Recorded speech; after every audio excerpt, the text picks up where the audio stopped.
So it's been 2 weeks since we have had a UFC card on our screens, and to be honest, after a really dogshit prelims, I would have happily welcomed another two.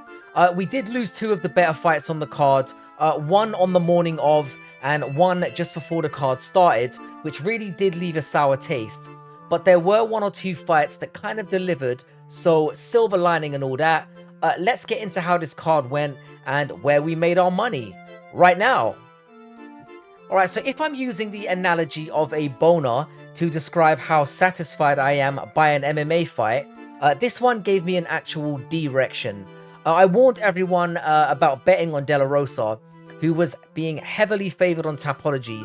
She was at 70% approval at one point. But despite looking like a librarian and not a hot one, Aldrich is tough as nails and does do the basic things really well. So to cut a long story short, I thought JJ Aldrich won every round of this fight. As De La Rosa was trying to load up, Aldrich was landing basic volume 1-2s the entire night, starting with a strong lead left. Was it sloppy? Yeah, mostly of course, but it was highly effective, and De La Rosa just did not adjust. I don't agree with the UFC significant strike counts, by the way, before anyone brings that shit up. De La Rosa was bloodied up by the end, and even though Aldrich looked like Joanna Jędrzejczyk after Weili beat the fuck out of her with her massive alien forehead, she looked like that to start the fight too. So it was a clear win and a pretty uneventful fight. Just quite crap as opposed to the utter crap I was expecting. Yeah, I dubbed this fight the pink slip fight of the night and thought I was really clever for doing so. This was a typical striker versus jiu-jitsu matchup. Well, technically. The problem being that Munoz, the jiu-jitsu guy, is actually pretty bad on the ground. Munoz did manage some control in the first round and did threaten subs, so technically he did win that round. Qileng clearly didn't enjoy this and decided then to just mostly fuck this off in the second and third and just spank Munoz about on the feet, clearly winning the last 2 rounds. Now this is fine, but my only issue is that rather than stand it up when Munoz did try to put it to the ground, Arichi joined him there at times, which to me is just idiotic. He did get away with it this time and did win the fight clearly, but the man is clearly an idiot, and if he gets someone who's actually dangerous on the ground next time, I'll be waiting around like a vulture to pick at his carcass. Right, there always seems to be at least one fight in every card that murders every parlay unfairly in the land, and this was that fight. Fortunately, your boy didn't fall for it this time, but it only makes it slightly less annoying. Demopoulus lost this fight, plain and simple. Now, it was clear in the fight that Murato could dump Demopoulus down whenever she felt like it, and did so at a canter. The first round, though, I gave it to Vanessa for being more active on bottom. Fine. And Murato clearly won the third by landing more from top. The issue was the second round, and that's kind of what swung it. Now, Murato did get her down and land more strikes from top, where she was for the majority of the round, but she came out of that round with more visible damage. What's the problem then, I hear you say? Well, imaginary voice in my head, that damage was caused by a headbutt that wasn't picked up by the judges clearly, and ultimately cost Murato the fight. Vanessa was clearly just as shocked as we were that she won, and the way she insufferably ran her mouth at the end of it just made it worse. She's shit, and this was a bad decision. Oh wow, I almost forgot about this one. This was one of the stupidest things I've ever seen a fighter do in the octagon. Mendonca is a pretty explosive guy standing, but apparently he must have bet on himself in this fight to get a sub. It's the only explanation for this truly retarded display.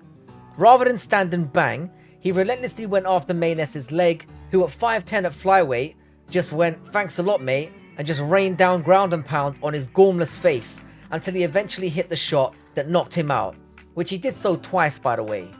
This was truly baffling of a performance. I'm seriously sorry for picking this man.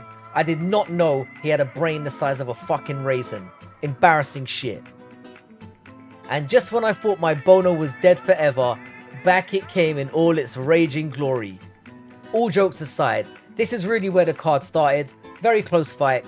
Both women went for it. I've got the utmost respect for that. Now for me, Belbita edged the first. Both women were landing, but I felt that Belbita landed with more of a thud. The second round was the more clearer round though, with Karolina finding a home for the jab, which was beginning to become a really effective weapon. Belbita did dunk her down at the end of that round, but it was too little too late for me, and Karolina got the round. Now the third was where it really swayed. Belbita has a really weird tendency of tucking her head in when she's striking, and Karolina just decided at that point to start whipping kicks down the middle to complement the jab she had already established, and Belbita's pretty face just got peppered up, with Karolina ending the fight looking hotter, leaving Belbita looking like the Elephant Man. Great little scrap, nice win for Karolina. Alright, on to the main card, which came really quickly, and this is where things started to actually heat up. Firstly, I want to give a lot of credit to Hernandez. He's really made great strides to improve his tank, but the guy just is not a featherweight. He kind of has that weird turkey on a string, muscular block body that Joe Rogan has. Anyway, Algeo essentially used his reach and unorthodox use of angles to catch Hernandez at will, the best of which was a moment in the second that was pretty even until Algeo caught him on the chin and dropped him. Hernandez did manage to close the distance at times and catch Algeo flush, but the man had a granite chin tonight and just ate that shit and went back to peppering at distance. This was a clear 30-27 for Algeo, no other way to see it. Another nice fight though. Hernandez needs to either cut mass or accept that he's a lightweight. Drew Dober has finally broken the curse and beaten the shit out of someone who isn't black. He battered Ricky Glenn like he fucked his mother, and this was needed. There was a bit of a feeling out process at the beginning of the round, but it was clear that it was Chad Dober bringing the thunder, and when he finally caught Glenn, he folded like an accordion. Glenn did try to keep it on the ground when Dober tried to follow him down there by blatantly grabbing the glove. Drew pulled out like Logan Paul's dad should have done, and then dropped Glenn again with a thunderous overhand, then proceeded to turn his face into paste with ground and pound. Really dominant win. Great to see Dober back on the win column. He's fun as fuck and just a really lovely fella. Yeah, I really like Buckley despite what a gigantic bellend he's been in the past. He was a way undersized middleweight, and since moving back down to welterweight and taking his career 100% seriously, he has visibly improved from fight to fight. Buckley could always stand and bang, but he's added so many more wrinkles to his game, which were on full display tonight, which I really think deserves some acknowledgement. This included his kicking game, where he now uses a variety of kicks to mix things up, attacking all levels, which I personally love in a fighter, and when he gains that respect, he comes in with explosive takedowns and a good awareness when it does hit the ground to remain out of danger. Credit to Morono, who did play his part, but ultimately got made to look a level below here. He did extremely well to survive, and will still provide problems for anyone lurking around the rankings. Buckley should be ranked now, and I'd like to see him tested by a step up in competition. Very polished performance against a tricky opponent, so I'm very impressed. Right, now on to my second least favourite fighter, Joe Pyfer. That honour is reserved for Paddy Pimblett, the prick. Excellent performance by Pyfer.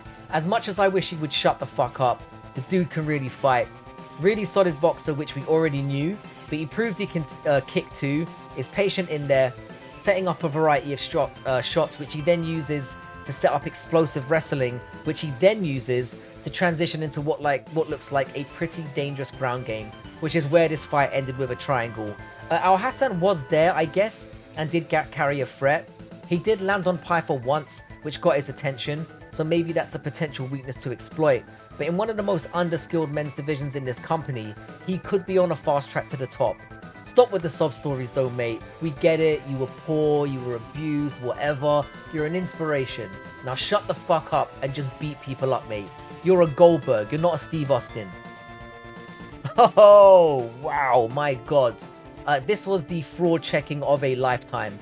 Dawson just thrashed Ismagulov and then got wonged by Bobby Green. What a sport. This fight was 20 seconds long. I dropped the last leg of my parlay, which, to be honest, is pretty annoying. Never overlook anyone in this sport. Dawson had the aura of someone that expected to just wrestle and have his way with Green. I did too. But Green just caught him with a left and knocked his arse out. And to be honest, despite dropping the parlay, I'm kind of cool with it. This is the same guy that drew with Ricky Glenn, and you saw what happened to that guy tonight. Part of what makes our sport great though. No complaints. Fantastic win for Green, and hopefully a career-defining performance.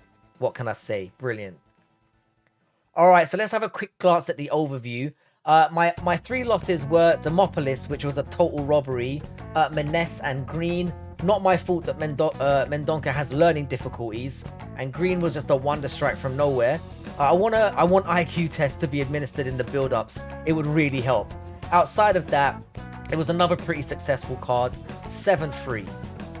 Alright, so this takes my record to an unbeatable 259-119. Win percentage remains at 69%. I'll be back on Tuesday. Haven't had a good look at it yet, but we will do on Tuesday. Have a great rest of the week till then, and I'll catch you in a bit.